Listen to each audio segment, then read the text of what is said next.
Direktorat Tahanan dan Barang Bukti Polda Aceh menggelar kegiatan supervisi sekaligus sosialisasi standar operasional prosedur penanganan bencana di Polres Aceh Utara, Rabu, 15 April. Kegiatan ini dipimpin langsung oleh AKBP Taufik Rahman bersama tim dari Direktorat Tahti Polda Aceh dan turut didampingi oleh Wakapolres Aceh Utara.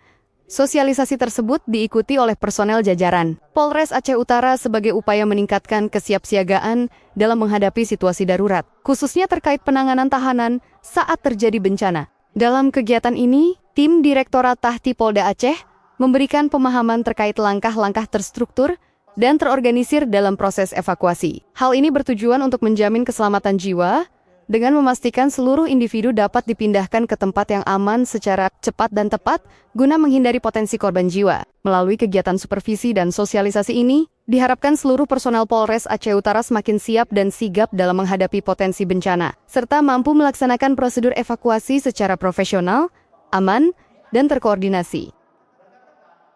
Seminggu sampai, silakan dari ayat 22A itu.